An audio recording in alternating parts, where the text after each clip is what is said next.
El rey Carlos, la encarnación viva de una tradición real centenaria, sorprendió a sus confidentes más cercanos en lo que pudo haber sido el momento más crítico de su reinado.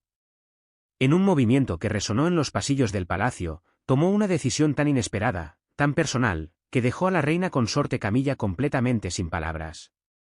La habían excluido del testamento real. No hubo ningún preludio, ninguna advertencia amable, ninguna conversación nocturna detrás de puertas doradas, solo un silencio inquietante, roto por la llegada de un documento oficial que la borró decisivamente de sus deseos finales. No se trataba simplemente de herencia, fue una ruptura de profundo peso emocional y simbólico. Una ruptura repentina y dolorosa de una asociación que había resistido décadas de escándalo, reinvención y escrutinio público implacable. Camilla había apoyado a Carlos durante cada controversia, cada titular que amenazaba con desestabilizar la monarquía. Ella había estado allí en cada nuevo comienzo, una presencia constante a través del caos y la calma por igual. Y ahora, de un plumazo, quedó atrás. ¿Pero qué pudo haber llevado al rey a tomar una decisión tan cruda e irreversible? Las raíces de esta fractura se remontan a varios meses atrás, a un momento envuelto en tensión y secreto. En el centro de todo estaba la Villa Real, no simplemente una residencia, sino una propiedad histórica llena de historia, un símbolo de continuidad monárquica transmitida de generación en generación. Fue dentro de estos antiguos muros donde la confianza entre Carlos y Camilla comenzó a debilitarse. Camilla, en su función de supervisar numerosas propiedades reales, tomó una decisión que desbarataría algo más que la logística. Actuando de forma independiente, sin consultar a Carlos, sin involucrar al Consejo Real en general, declaró la Villa Real como su retiro personal. Sin permiso, reutilizó un espacio tradicionalmente utilizado para reuniones familiares y funciones reales en un santuario privado para el rey. Pero el entendimiento había sido claro, la villa permanecería bajo autoridad compartida, protegida como un bien comunal de la corona. La medida unilateral de Camilla fue vista como algo más que una violación de la etiqueta, fue una afrenta a la propia institución. La indignación hervía a fuego lento dentro del palacio, especialmente en una figura cuya influencia a menudo se movía en silencio, la princesa Ana. Ferozmente leal a los ideales del deber y la preservación, vio las acciones de Camilla como un desafío directo a la integridad de la monarquía. En conversaciones silenciosas entre el círculo íntimo, una frase se impuso como un mantra tácito: esto no es suyo. Para muchos dentro de la esfera real, esto no fue un exceso menor, fue una traición a la confianza, un paso en falso que sacudió los cimientos mismos de la posición de Camilla. Incluso los partidarios más discretos de la reina consorte comenzaron a cuestionar su lugar dentro del marco real. A medida que las tensiones aumentaban, Charles observó en silencio, agobiado por el deterioro de su salud y las crecientes expectativas políticas. La presión del liderazgo en tiempos de incertidumbre cobraba gran importancia. Sabía que una decisión era inminente, una que priorizaría el futuro de la monarquía por encima de todo. Luego, en medio de esta frágil tormenta, ella intervino. La princesa Ana, conocida por su férrea determinación y su pragmatismo nada sentimental, se acercó a su hermano con una propuesta. No por resentimiento, sino con la fría claridad de alguien que actúa por deber inquebrantable. Instó a Carlos a revisar los términos de su testamento, a reconsiderar el papel de Camilla, no por razones personales, sino para la protección de la corona. Carlos escuchó. La confianza ya se había fracturado. Y para un rey cuyo deber es servir a la institución por encima de los vínculos personales, el camino a seguir se volvió dolorosamente claro. Camilla ya no estaría incluida en su testamento final. Las consecuencias fueron rápidas e inquietantes. El palacio cayó en una silenciosa inquietud. Los asesores susurraban en los rincones, sin estar seguros de lo que presagiaba este cambio. Las preguntas sobre la sucesión y el legado recorrieron los pasillos, y una pregunta sin respuesta flotaba en el aire: ¿fue este un acto de justicia o de retribución? El episodio de la Villa Real había provocado algo más que un desacuerdo privado, se convirtió en la línea divisoria de una grieta más amplia dentro de la familia. Fue la princesa Ana, siempre atenta y protectora, quien expresó por primera vez la necesidad de una reevaluación más profunda. Instó a Carlos a salvaguardar el legado de la monarquía reconsiderando quién administraría sus bienes más sagrados.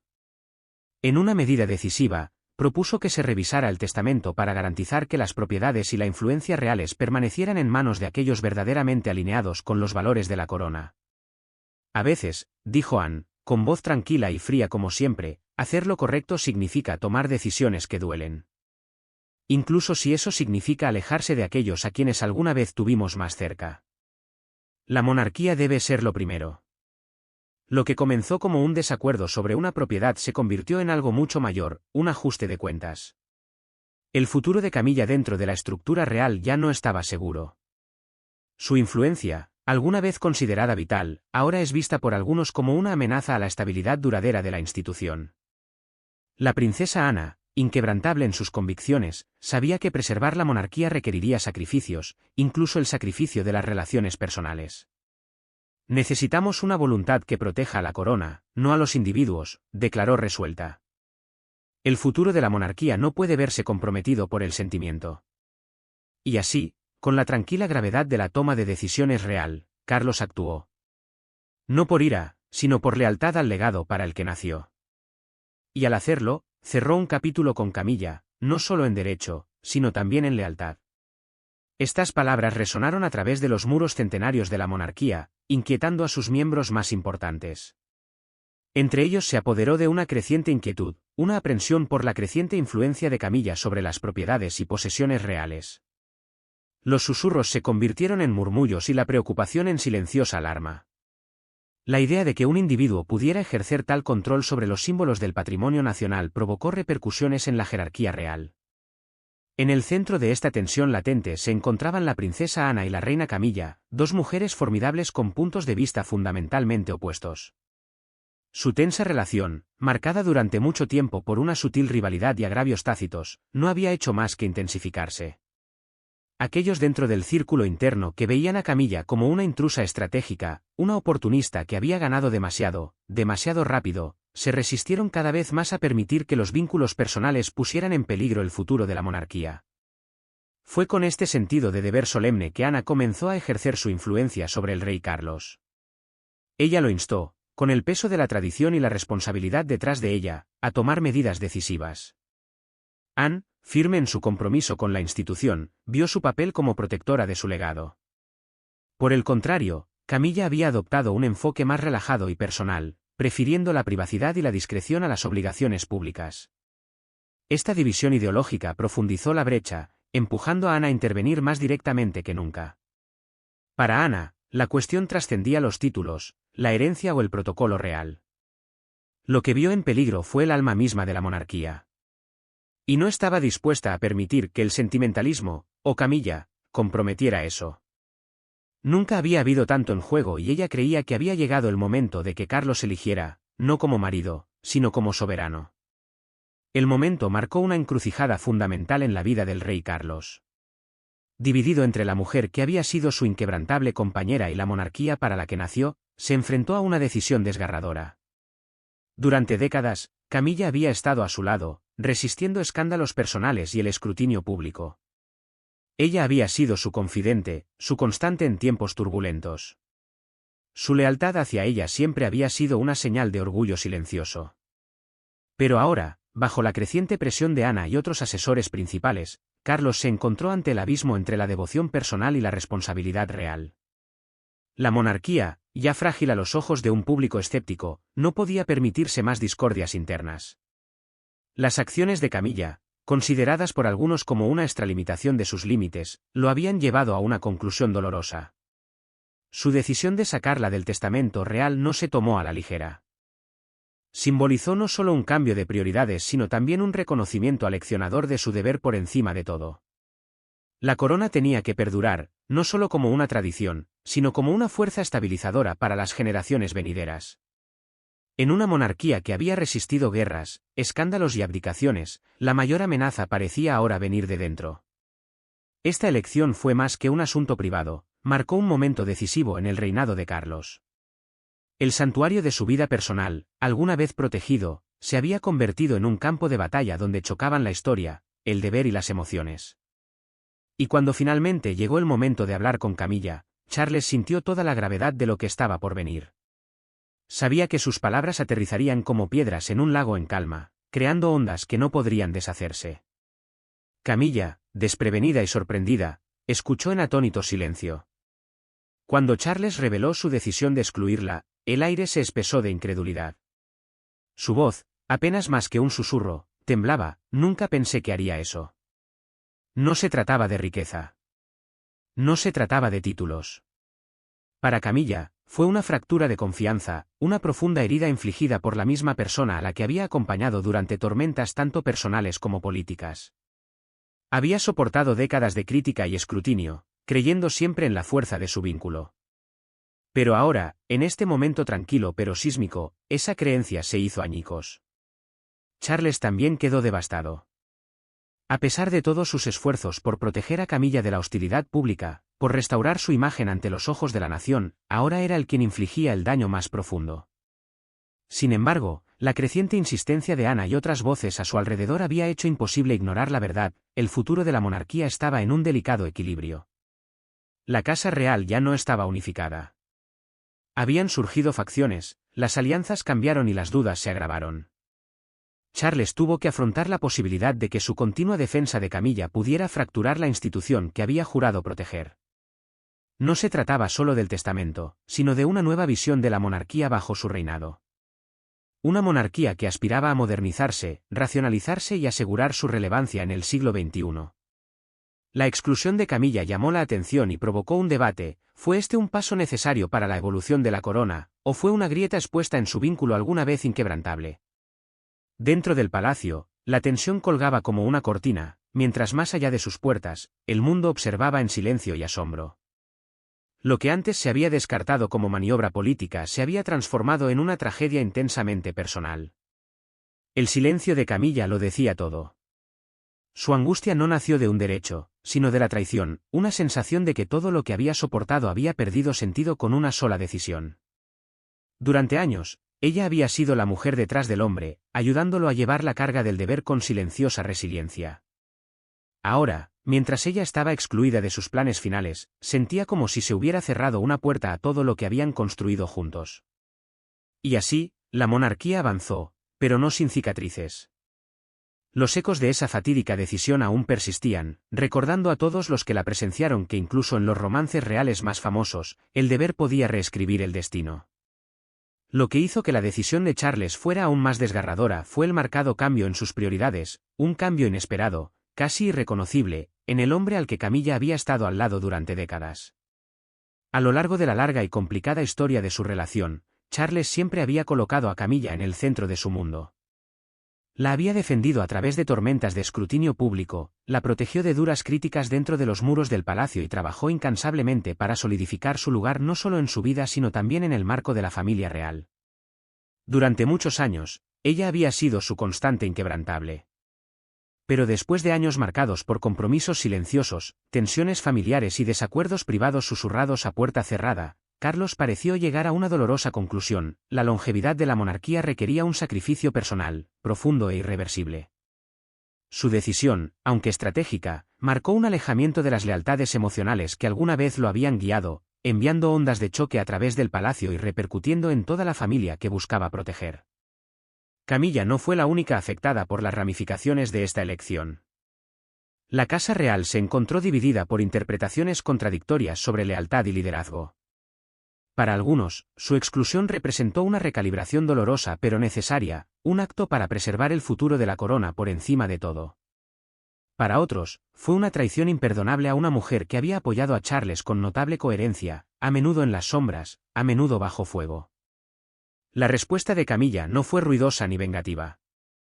Fue un silencio tan pesado que lo decía todo. No solo la habían dejado de lado en el asunto de la herencia, sino que la habían apartado de la misma narrativa que creía haber ayudado a escribir. El silencio llevaba consigo el peso de la traición, un dolor silencioso que se hizo más conmovedor por su negativa a dejar que estallara en espectáculo. Y, sin embargo, incluso en su exterior sereno, el dolor era inconfundible. Este no era un giro que ella jamás hubiera imaginado. Una vez anunciada como la reina consorte y una figura de influencia única, Camilla ahora se encontró reformulada ante los ojos de Charles, no como una socia, sino como una carga. El incidente que rodeó la villa y sus decisiones al respecto habían abierto una brecha que ningún decoro real podía disimular. Fue un incidente que catalizó una ruptura que llevaba mucho tiempo gestando y, a raíz de ello, Charles comenzó a apoyarse más en aquellos que abogaban por la reforma y la disciplina institucional. Ana, con su inquebrantable lealtad a la monarquía por encima de todo, había advertido durante mucho tiempo contra las emociones que nublaban el juicio. Y ahora su consejo parecía tener más peso que nunca. Para Camilla, esta redefinición de su papel fue un duro golpe. Siempre había creído que su lugar junto a Carlos era ganado, no otorgado, que sus años de lealtad, discreción y apoyo habían solidificado su posición dentro de la monarquía más allá de toda duda. Se había creído no solo esencial para el mundo personal de Carlos, sino también parte integral de la supervivencia de la monarquía. En su opinión, ella era parte de la institución, no separada de ella. Pero esta exclusión repentina y severa desafió todas las creencias que había tenido. Obligó a un doloroso análisis: ¿su relación realmente se basó en el amor duradero y el respeto mutuo, o siempre había sido una delicada danza entre el deber y el deseo? ¿Había juzgado mal los cimientos de su vínculo? Para Camilla, el límite entre el amor y la obligación nunca había sido tan frágil. La línea se volvió borrosa y luego desapareció, cuando su comprensión de su papel en la vida de Charles comenzó a disolverse. Y aunque insistió en su caso, tratando de explicar que sus decisiones con respecto a la villa se tomaron teniendo en cuenta los mejores intereses de la corona, creyendo que la propiedad debería servir a un propósito mayor, sus apelaciones cayeron en oídos sordos. Charles, decidido, permaneció impasible. Su decisión estaba tomada. Y así, la pregunta persistió, como una tensión tácita bajo la superficie: ¿qué significó realmente esta elección para el futuro de la monarquía? El sentimiento público reflejaba la agitación dentro del palacio. Algunos vieron a Camilla como una víctima de una versión más fría y calculada de la realeza, alguien atrapado en el fuego cruzado de la necesidad política y el sacrificio emocional. Otros vieron la decisión de Carlos como un acto de liderazgo duro pero encomiable, uno que priorizaba la supervivencia de la corona sobre la lealtad personal. Pero a medida que la conmoción inicial del escándalo se desvaneció, comenzó a surgir una narrativa más estratégica. Este no fue un movimiento espontáneo ni un acto de venganza personal. Fue parte de un cambio más amplio y deliberado en la dirección de la monarquía, uno que exigió cambios incómodos y pérdidas inevitables. La corona estaba bajo presión, por el escrutinio público, dentro de sus propias filas y por las expectativas cambiantes de un mundo moderno. Para perdurar, tendría que adaptarse. Y Charles entendía ahora que la adaptación requería una dolorosa claridad. Un asistente real de alto rango reveló lo que muchos sospechaban: por primera vez, Carlos había aceptado que los apegos personales, incluso el amor, podrían necesitar ser sacrificados por un bien mayor. No se trataba de un mero ajuste legal. El testamento revisado marcó un giro simbólico y estructural, una reorganización tanto del futuro de la monarquía como de sus bienes materiales. Reflejó un cambio de prioridades, una declaración silenciosa pero poderosa de que la institución tendría prioridad sobre el individuo. Dentro de este nuevo orden, Charles se volvió cada vez más introspectivo. ¿Cómo podría proteger la corona de fracturas tanto internas como externas? ¿Cómo podría liderar una monarquía que honrara la tradición y al mismo tiempo se preparara para los desafíos modernos? La princesa Ana, que durante mucho tiempo fue una fuerza estabilizadora, surgió como una arquitecta clave de esta recalibración. Ella siempre había abogado por la monarquía como una institución impulsada por el deber, no como una familia gobernada por los sentimientos. Su influencia ahora era más fuerte que nunca. Las relaciones personales estaban siendo puestas a prueba, comparadas con la necesidad duradera de un frente unificado. En cuanto a Camilla, su futuro sigue siendo incierto. ¿Seguiría desempeñando un papel silencioso y estabilizador entre bastidores, o el equilibrio de confianza había cambiado tan drásticamente que su presencia ahora se consideraba incompatible con el futuro de la corona? Los efectos de esta decisión resonarían durante años. Se cree que incluso el príncipe William, típicamente mesurado y discreto, expresó su malestar por lo públicas que se habían vuelto las consecuencias. Era partidario de la discreción, los asuntos familiares se mantenían detrás de los muros del palacio. Sin embargo, la naturaleza de la exclusión de Camilla era demasiado significativa, demasiado emblemática como para enterrarla en silencio. Este momento ya había remodelado el legado de Camilla. Su papel dentro de la familia real, su lugar en el reinado de Carlos, había sido alterado irrevocablemente. Los ojos de la nación ahora miraban, preguntándose: ¿fue esto realmente un sacrificio hecho al servicio de la corona, o la ruptura de un vínculo forjado en el amor y probado por el poder? Solo el tiempo dirá cómo recordará la historia esta decisión fundamental. Pero queda una verdad, la monarquía ha cambiado y nunca volverá a ser la misma.